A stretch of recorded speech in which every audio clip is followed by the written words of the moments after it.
नमस्कार, आप सबका बहुत बहुत स्वागत है मेरे चैनल नवनीत टॉक्स में। आज हम संधि के जो दो भेद हैं, यण संधि और अयादि संधि, इसके नियमों को उदाहरण के साथ देखने वाले हैं। तो आइए देखते हैं यण संधि के नियमों को हम कैसे याद रख सकते हैं, इसकी क्या ट्रिक है। अब यण संधि के लिए हमें पूरे 11 स्वर यहाँ पर चाहिए।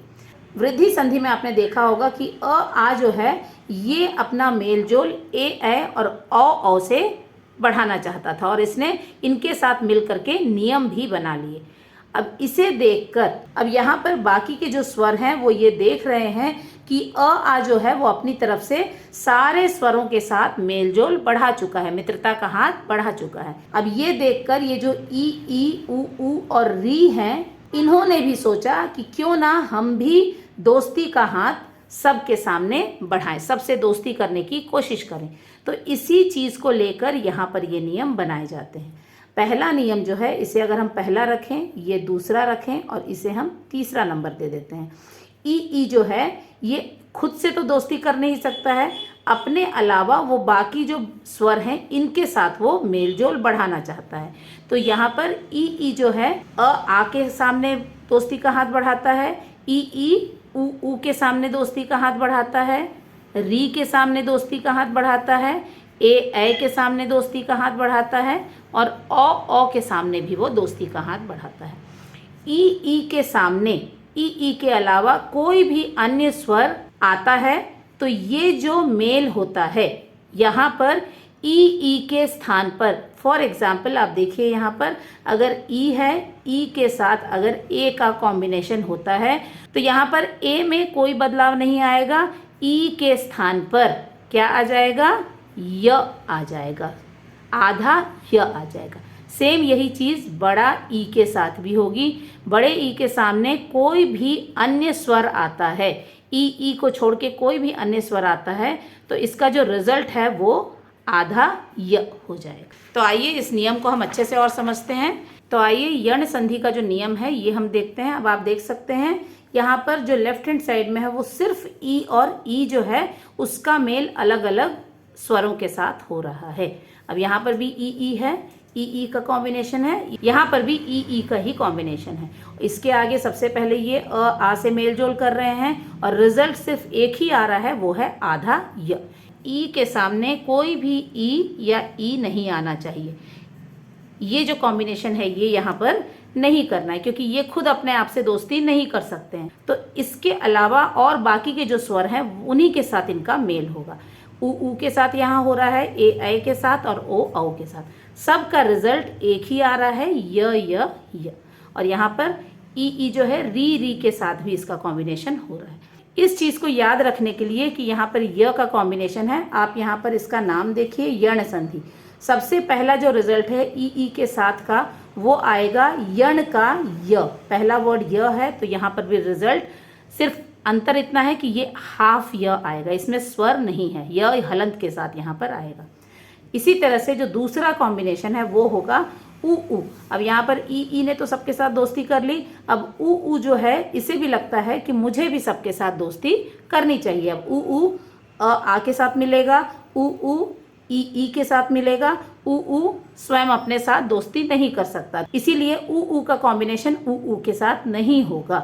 ऊ री के साथ मिलेगा, उसी तरह से ए के साथ और ओ के साथ। ये जब मिलता है तो ऊ के स्थान पर आधा व हो जाता है। अब यहाँ पर देखिए पहला तो आपने य देख करके इसे याद कर लिया, दूसरा रिजल्ट आप कैसे याद करेंगे, जो ण है, ये जो ण है इसे आप अगर व के रूप में लिख दें, ये जो है ण का ये, इसे आप व बना दीजिए और इसमें हलंत लगा दीजिए। तो दूसरा जो रिजल्ट है ऊ के साथ के कॉम्बिनेशन वाला, ऊ के स्थान पर व आ जाएगा। तो आइए देखते हैं इससे बनने वाले नियम कैसे हैं। तो आप देख सकते हैं सारे लेफ्ट हैंड साइड में सिर्फ ऊ है जो कि दूसरे स्वरों के साथ मिल रहे हैं और सभी का रिजल्ट एक ही है, यहाँ भी व, यहाँ भी व। तो ये जो कॉम्बिनेशन है ये आप इस तरह से याद रखेंगे। अब जो लास्ट वाला है, अब तीसरा जो है री को भी ऐसा लगता है कि मुझे भी सबसे दोस्ती करनी चाहिए और री जो है जब सबके साथ मिलता है तो री के स्थान पर, जो री है उसके स्थान पर आधा र हो जाता है। तो यहाँ पर हो गया पहला य व और र। इसका भी कॉम्बिनेशन हम देख लेते हैं। तो यहाँ पर जो री है वो भी देखिए सारे स्वरों के साथ मिल रहा है और इसका रिजल्ट जो है सभी का आधा र आ रहा है। तो इस तरह से ये ट्रिक या ये छोटी सी स्टोरी आप क्रिएट करके इन सारे नियमों को बहुत ही आसानी से याद रख सकते हैं। आइए देखते हैं इन नियमों पर बेस्ड उदाहरण। सबसे पहला जो शब्द है वो है अति प्लस अंत। तो यहाँ पर ना तो इसमें कोई बदलाव आएगा और ना ही इसमें कोई बदलाव आएगा। सिर्फ जो बदलेगा वो होगा इसमें जो ई की मात्रा है वो सिर्फ यहाँ पर बदलेगी। तो यहाँ त जो है उसके साथ स्वर है और ये जो अंत है वो ऐसे ही रहेगा। तो आप देख सकते हैं ई जो है वो अस्वर के साथ मिल रहा है और यहाँ पर ई के स्थान पर सिर्फ य हमें लिख देना है और ये य जो है हलंत के साथ आएगा, मतलब आधा य आएगा। अब यहाँ पर जो बची हुई चीज़ें हैं इन्हें हम लिख करके संधि शब्द बनाते हैं। तो यहाँ पर सबसे पहले ये अ लिखेंगे, अ है, इसके बाद अ के बाद आधा त है, इसके बाद य आता है, ये भी आधा है और ये जो है ये ऐसे ही लिखा जाएगा, इसमें कोई बदलाव नहीं आएगा। अब आप देख सकते हैं ये जो य है और ये जो अ है ये मिल करके पूरे हो जाएंगे, मतलब य के साथ अ स्वर जुड़ जाएगा। आधा त ऐसे ही रहेगा, तो जो संधि शब्द बनेगा वो होगा अ, आधा त, य और अ मिल करके पूरा य बनेगा। ये अनुस्वार यहाँ आ जाएगा और लास्ट वाला जो त है वो ऐसे ही यहाँ लिखा जाएगा। तो आप देख सकते हैं ये जो शब्द बनता है अंत में संधि शब्द वो होगा अत्यंत। इस तरह से इस नियम को हम इसमें लागू करेंगे। आइए एक और उदाहरण देखते हैं। इसमें बड़ी ई की मात्रा है, तो यहाँ पर भी न वैसे ही रहेगा, न में कोई बदलाव नहीं आएगा। इसके बाद द जो है इसके साथ हम स्वर को अलग कर देंगे, द प्लस बड़ी ई है ये। इसके बाद ये भी जो शब्द है उत्तर पद वो ऐसे का ऐसा ही हमें लिखना है, इसमें भी कोई बदलाव नहीं आएगा। बस बदलाव ये होगा कि बड़ी ई के स्थान पर य आएगा और बड़ी ई के स्थान पर सिर्फ य हमें लिखना है, बस इतना ही इसमें बदलाव हमें करना है। अब ये जो संधि शब्द है वो क्या बनेगा, न प्लस द आधा होगा प्लस आधा य और अ जब मिलेंगे तो ये स्वर जो है ये य को पूरा कर देगा, मतलब कि ये जो हलंत है इसमें से हट जाएगा और प के ऊपर र और न ऐसे ही लिखा जाएगा। जैसे हम विद्यालय में द और य को मिलाकर लिखते हैं इस तरह से भी आप इस शब्द को लिख सकते हैं। इसका उच्चारण होगा नद्यर्पण। तो इस तरह से यहाँ पर सिर्फ ई के स्थान पर ही हम य को लिखेंगे, बाकी जो ये जो है उत्तर पद उसमें कोई बदलाव नहीं आएगा, सिर्फ इसका जो स्वर है वो य के साथ मिलकर इसे पूरा कर देगा। इसके अलावा भी बहुत सारे उदाहरण हैं, तो आइए एक दो और हम उदाहरण देख लेते हैं। अगर आप इस शब्द को लेते हैं तो यहाँ पर प्र जो है ऐसा ही रहेगा, त आधा हो जाएगा, इससे हम स्वर को अलग कर देंगे और ये छोटी ई है इसके साथ स्वर, और एक जो है वो भी ऐसे ही रहेगा। ये और ये मिलकर के जुड़ेंगे और इसके स्थान पर सिर्फ आधा य आ जाएगा।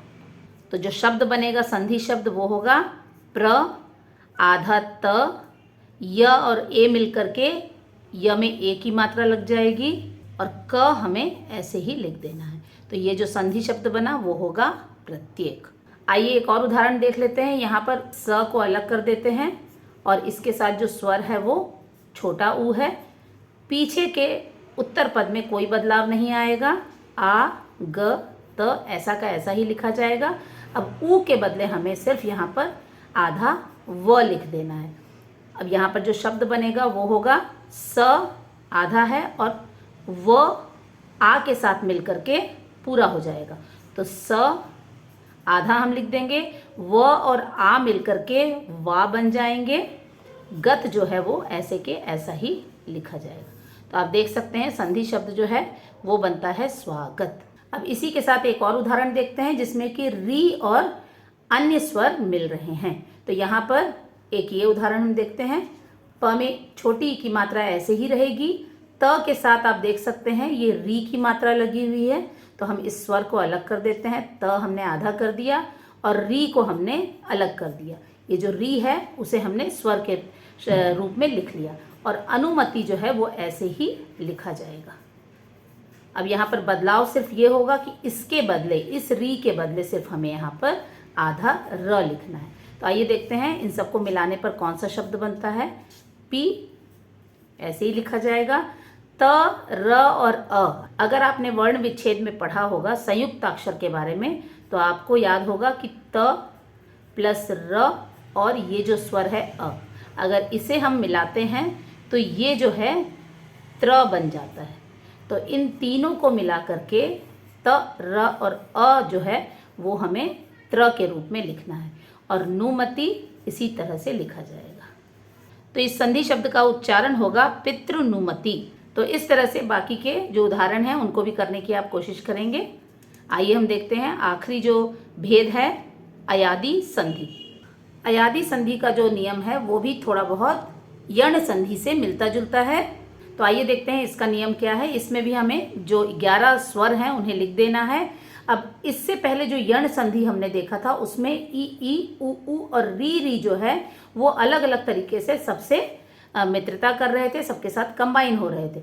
अब यहाँ पर इनके बाद जो बाकी के जो स्वर हैं अयादि संधि में, वो जो स्वर हैं वो एक दूसरे के साथ मिलकर के मित्रता करते हैं या फिर कंबाइन होते हैं, जुड़ते हैं, मिलते हैं। तो ए जो है वो अ से मिलेगा, ई से मिलेगा और उ से मिलेगा, साथ ही री से भी मिलेगा। और वहीं दूसरी तरफ ओ औ जो है वो भी री से मिलेगा, उ से मिलेगा, ई से मिलेगा और आ से मिलेगा। तो यहाँ पर इनके मिलने से क्या रिजल्ट आता है, कौन सा बदलाव आता है, कौन सा नया स्वर या व्यंजन आता है, आइए हम देखते हैं। अब जैसा कि मैंने पहले बताया था, ए जो है ए के साथ नहीं मिलेगा, क्योंकि ये खुद से मित्रता नहीं कर सकते, ये सिर्फ इन्हें मित्रता करनी है तो ये दूसरे लोगों के पास जाएंगे। अब नियम देख लीजिए, ए के आगे यदि ए के अलावा कोई अन्य स्वर आता है, ये जो जितने बचे हुए स्वर हैं ए के बदले अ, आ, ई, उ, री और ओ औ, अगर इनमें से कोई भी स्वर ए के आगे आता है तो ए जो है उसके स्थान पर अय हो जाएगा, ए के स्थान पर आय हो जाएगा। अब इसे आप इस तरह से याद कर सकते हैं। यण संधि में आपने देखा होगा ई के सामने यदि कोई अन्य स्वर आता है तो ई का य हो जाता था, लेकिन यहाँ पर ए के सामने य के साथ साथ अ भी आगे जुड़ जाएगा। अगर ये बड़ा ए है तो ये आय हो जाएगा। इस तरह से आप इसे याद रख सकते हैं। और उसी के साथ अब ओ औ जब सभी स्वरों से मिलेगा तो इसके सामने ओ औ के अलावा कोई अन्य स्वर आता है तो ओ का अव हो जाएगा। यण संधि में आपने देखा होगा उ के सामने यदि उ के अलावा कोई अन्य स्वर आ रहा था तो उसका जो रिजल्ट है वो हो जा रहा था व। यहाँ पर भी व के आगे हम अयादि संधि के लिए अ जोड़ देंगे। ओ के स्थान पर अव होगा और औ के स्थान पर आव हो जाएगा। तो इस तरह से यण संधि से तुलना करते हुए आप इनके जो नियम है उसे याद रख सकते हैं। आइए इसे देखते हैं, इसके नियम हम कैसे लिखेंगे। अब यहाँ पर आप देख सकते हैं सारे जो कॉम्बिनेशन है लेफ्ट हैंड साइड में सिर्फ ए जो है वो अन्य स्वरों से मिल रहा है। ए को छोड़ के बाकी के स्वर जो है वो सामने आ रहे हैं। पहले आ का कॉम्बिनेशन आया है, फिर ई का कॉम्बिनेशन ए के सामने है, ए के सामने उ का कॉम्बिनेशन है और ए के सामने ओ का कॉम्बिनेशन है। तो यहाँ पर आप देखिए जब ए जो है वो अ के साथ मिल रहा है तो अय हो रहा है, लेकिन जैसे ही बड़ा ए जो है वो अ के साथ मिल रहा है तो इसका आय हो जा रहा है। तो इसी तरह से छोटा ए जब ई से मिल रहा है तो अय हो रहा है, वहीं जब बड़ा ए ई के साथ मिल रहा है तो आय हो रहा है। तो इस तरह से आप इसे याद रख सकते हैं। इसी तरह से यहाँ पर भी वही है, छोटा ए जब ऊ से मिल रहा है तो अय होता है, बड़ा ए जहाँ भी जिस भी स्वर से मिलता है वहाँ आय हो जाता है। यहाँ पर भी ए जब ओ से मिल रहा है तो अय होगा, ए जब ओ से मिल रहा है या ए जब औ से मिल रहा है तो आओ होगा। उसी तरह से ए जब री से मिलता है तो अय, ए जब री से मिलता है तो आय। और वहीं जो लास्ट वाला कॉम्बिनेशन है या जो नियम है वो भी इसी तरह से है। ओ औ जो है वो सभी अन्य स्वरों से मिलेगा और यहाँ पर भी सेम वही है। ओ जब अ से मिलेगा तो अव होगा, औ जब अ से मिलेगा तो आव होगा, य की जगह यहाँ व हो जाएगा। इसी तरह से आप सारे उदाहरण देख सकते हैं। इन नियमों को आप ज़रूर समझने के बाद खुद से लिखने की कोशिश कीजिए। जितनी ज़्यादा बार आप इसको लिख करके प्रैक्टिस करेंगे उतने ज़्यादा समय तक आप ये नियम याद रख पाएंगे। और जिस ट्रिक से मैंने आपको बताया है उसे मत भूलिएगा, वो दिमाग में रखते हुए आप इन नियमों को लिखिए तो आप ये नियम कभी भी नहीं भूलेंगे।